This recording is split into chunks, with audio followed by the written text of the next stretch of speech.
Hi, I'm Bill O'Reilly. Thanks for watching us tonight. Who is behind the Occupy Wall Street movement? That is the subject of this evening's Talking Points memo. Officials in Chicago say they consider themselves lucky that there wasn't more violence at the NATO summit over the weekend. Thousands of protesters, many aligned with the Occupy movement, hit the streets of the Windy City, determined to tell the world how much they despise NATO.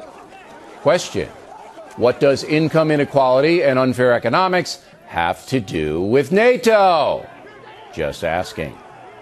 Anyway, about 90 people were arrested, dozens injured, including 8 police officers, one of whom was stabbed. Now, you may remember in the beginning of the Occupy Wall Street movement, President Obama was publicly sympathetic toward it. Today, Wendell Goler asked Jay Carney about that. The president has voiced support for the Occupy folks in the past for these their goals.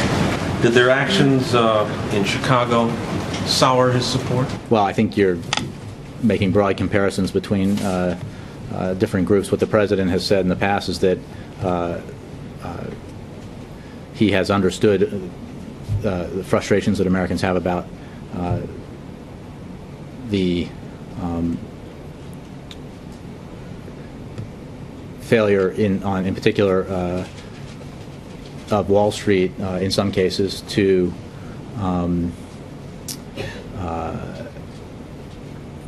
because of obviously Wall Street's role in the financial crisis that helped precipitate the worst recession since the Great Depression.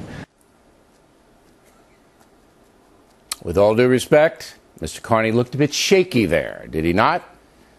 Now, the Factor has been investigating who exactly is behind the Occupy movement, which is now very well organized and no longer a citizen protest. Rather, it is a hardcore far-left movement designed to cause as much trouble as possible.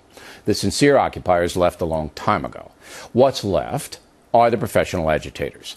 The Occupy movement is now being run out of Washington, D.C., in offices belonging to the Institute for Policy Studies, a far-left outfit. The director of the group is John Kavanaugh, longtime liberal activist. His nonprofit institute accepts money from, surprise, George Soros through the Tides Foundation. Hundreds of thousands of dollars are involved. The Service Employees International Union, headed by Mary Kay Henry, is paying rent for the Occupy Wall Street crew in D.C. About $4,000 a month the union's picking up. The SEIU has more than 2 million members and collects about $300 million a year from dues and other financial vehicles. Ms. Henry herself has visited the White House a number of times, as has the former head of the SEIU, Andy Stern. He's also been a frequent visitor to the White House and remains deeply involved with the union. From their D.C. offices, the Occupy leadership emails game plans to their hardcore members, telling them where to assemble, what to protest, and even what to wear.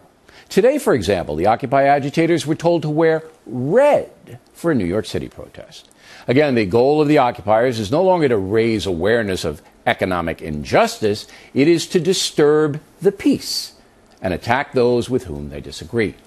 The occupiers have big plans for the political conventions this summer, and disruption is the strategy. It is long past time for President Obama to condemn the anarchistic element of the occupiers, which is now dominant. Instead, the president falls back on protecting freedom of speech platitudes.